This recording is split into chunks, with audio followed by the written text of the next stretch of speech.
ఈ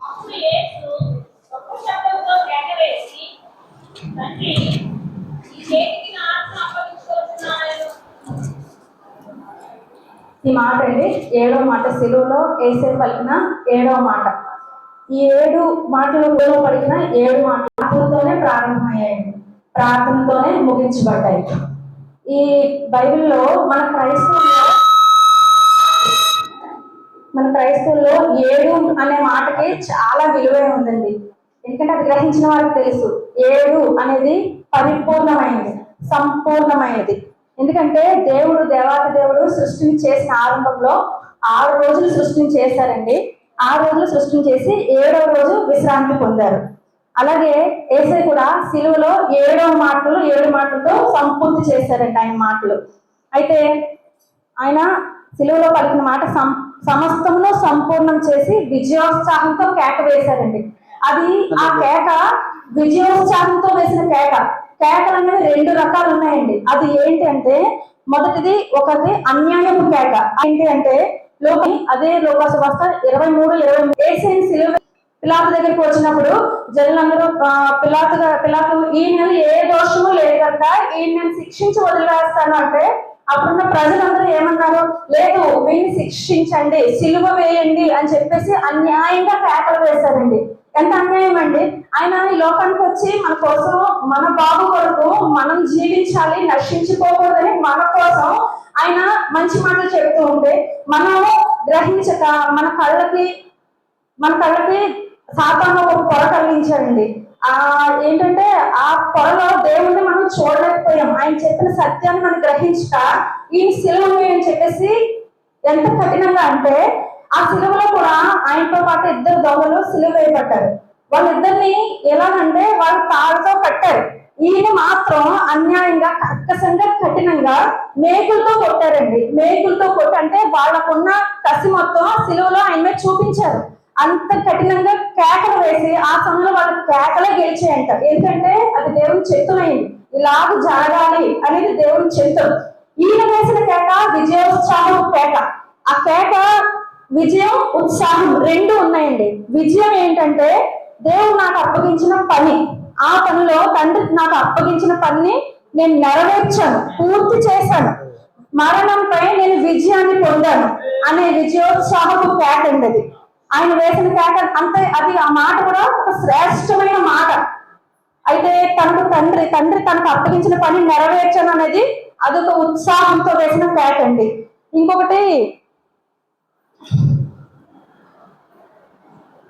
మన ఆత్మను దేవునికి పవిత్రంగా అప్పగించాలండి. ఎందుకంటే ఆయన ఒక మాట అన్నారు, తండ్రి నీ చేతికి నా ఆత్మను అప్పగించుకుంటున్నాను అని చెప్పేసి అన్నారు. ఆయన మనల్ని దేవుడి లోకంలో పంపించినప్పుడు పవిత్రంగా మనల్ని పంపించారండి. మనలో ఏ కల్మషము, ఏ దోషం లేకుండా పవిత్రంగా పసి పాపల వల్లే మనల్ని ఈ లోకానికి పంపించారు. పసి పాపల్లో ఏదైనా కల్మషం ఉంటుందండి. వాళ్ళు ఇలా ఉన్నారు, అలా ఉన్నారు, వాళ్ళు ఇంకోటి అన్నట్టుగా ఎవరు ఉండరు. అందరినీ ఒకేలా తిట్టినా నవ్వుతారు, కొట్టినా నవ్వుతారు. మనల్ని అలాగే దేవుడు పంపించాడు. కానీ మనం ఈ లోకంలోకి వచ్చినప్పుడు ఏం చేస్తున్నామండి, మనం ఎదిగే కొద్దీ మన ఆలోచనలు, మన నడక, మన ప్రవర్తన మొత్తం మారిపోతుంది. లోకంలో ఉన్నట్టుగా వెళ్ళిపోతున్నాం. కానీ యేసయ్య 33.5 సంవత్సరాలు లోకంలో జీవించి 33 సంవత్సరాలు పవిత్రంగా, పరిశుద్ధంగా దేవుని కొరకు మాత్రమే ఆయన జీవించాలి, తండ్రి నా చేతికి అప్పగించిన పనిని నేను నెరవేర్చాలి, మరలా నన్ను దేవుడి లోకానికి ఎలాగో పంపించాలి, నేను పవిత్రంగా నా ఆత్మను తండ్రికి అప్పగించుకోవాలి అనే ఉద్దేశంతో దేవుడు 33.5 సంవత్సరాలు పవిత్రంగా జీవించారండి. ఆయన ఏ దోషము లేదు. పిలాతు గారు కూడా సాక్ష్యం ఇచ్చారు కదండి, ఆయన ఏ దోషము లేదు అని చెప్పి. అలాగన ఆయన నిందారహితుడిగా ఉన్నాడు. ఆయన నింద పొంది మన కొరకు కలువలో శాపగ్రస్తుడిగా మారాడండి. కలువలో సిలువపై మరణం పొందినంతగా మన కొరకు ప్రాణం పెట్టారండి. ఇంకొకటి, ఆత్మను తండ్రిని చేతికి అప్పగించుకుంటున్నానని చెప్పారు కదా. ఆత్మను తండ్రిని చేతికి అప్పగించుకున్నాను ఎందుకు చెప్పారు తెలుసా? మన ఆత్మలకు తండ్రి, పరలోక తండ్రి ఆయనే. కాబట్టి ఆయన యథార్థమైన వాడు. మనలో కపటం ఉంటుంది కానీ ఆయన మాట ఇచ్చాడంటే నెరవేరుస్తాడు, ఖచ్చితంగా నెరవేరుస్తాడు. కాబట్టి మన ఒక నమ్మకం. ఇప్పుడు ఏదైనా మనం ఎవరికైనా ఏమైనా ఇవ్వాలనుకోండి, ఇస్తాం కానీ వాళ్ళు నమ్మకమైన అప్పే ఇస్తాం.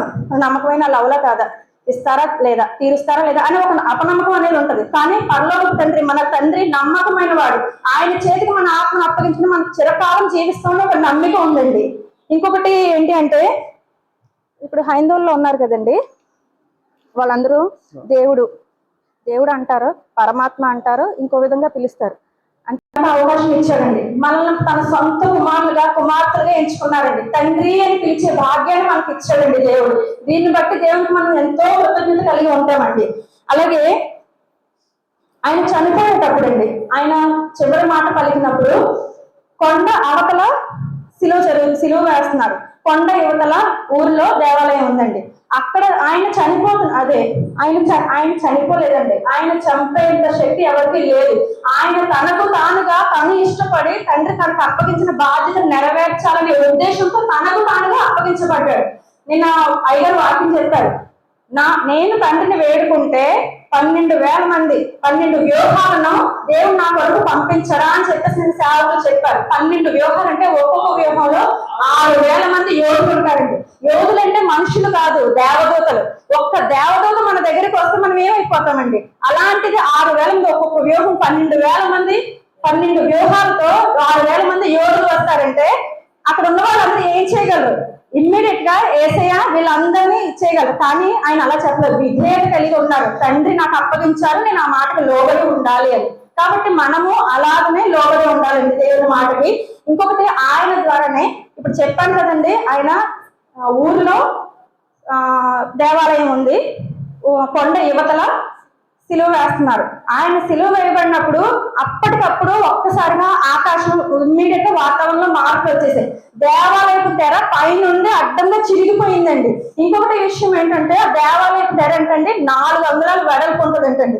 4 అంగుళాల వెడల్పు. అది ఆ దేవాలయపు తెర 300 మంది యాజకులు కొన్ని నెలల పాటు తయారు చేసిందంటండి అది. అయితే ఇప్పుడు కింద నుంచి దేవాలయం తెర తిరిగిపోతే అంత దాని ఎవరో కట్ చేశారు, ఏదో చేశారు. పైనుంచి తెగింది అంటే అది దేవుని చిత్త ప్రకారం దేవుడే ఆ తెరను మనకి తొలగించారండి.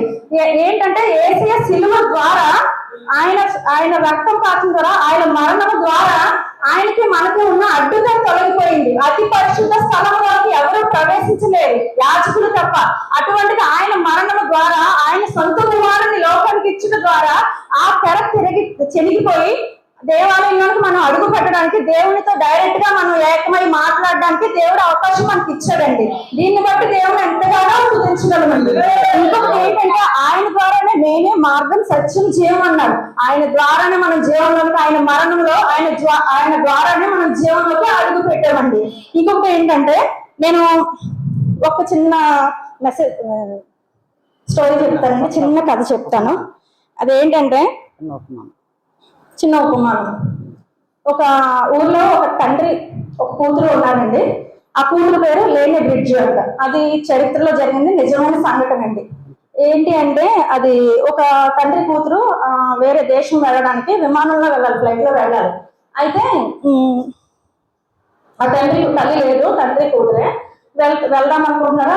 మనకి ఇప్పుడు గవర్నమెంట్ బస్సులు, ప్రైవేట్ బస్సులు ఎలా ఉంటాయో, ఫ్లైట్లు కూడా ప్రైవేట్ ఫ్లైట్లు, సొంత ఫ్లైట్లు ఉంటాయి కదా, కొంచెం డబ్బున్న వాళ్ళు ఉంటారు కదండి, వాళ్ళకి ప్రైవేట్ ఫ్లైట్లు ఉంటాయి కదా. అందులో 12 మంది ట్రావెల్ చేయడానికి, ప్రయాణం చేయడానికి అవకాశం ఉంటుందంట. అయితే ఆ 12 మందిలో వీరిద్దరు కూడా ఉన్నారు, తండ్రి కూతురు. అయితే వాళ్ళిద్దరు ప్రయాణం వెళ్తుండగా ఆ విమానం ఫ్లైట్ ఆకాశం మధ్యలోకి వెళ్ళిపోయింది. కొన్ని వేల కిలోమీటర్లు ఎత్తుకు వెళ్ళిపోయింది భూమి మీద నుంచి. వెళ్తుండగా మార్గ మధ్యంలో ఆ ఫ్లైట్ లో కొన్ని అవాంతరాలు ఏర్పడ్డాయి ఇంజన్ లో. అయితే ఇంజన్ లో ఎప్పుడైతే ఏర్పడ్డాయో పైలట్ అర్థమైపోయింది, ఇంకా దీన్ని మనం ఏమి చేయలేము, ల్యాండ్ చేయలేము, ఇది ఎలాగైనా కూలిపోతుంది, ఖచ్చితంగా కూలిపోతుంది, కాబట్టి ఇంకా చనిపోతుంది. పైలట్ కూడా ఆశ వదిలేసుకున్నాడండి. అయితే లోపల తండ్రికి అర్థమైపోయింది, లోపల ప్యాసింజర్స్ అందరికీ అర్థమైపోయింది చనిపోతాము.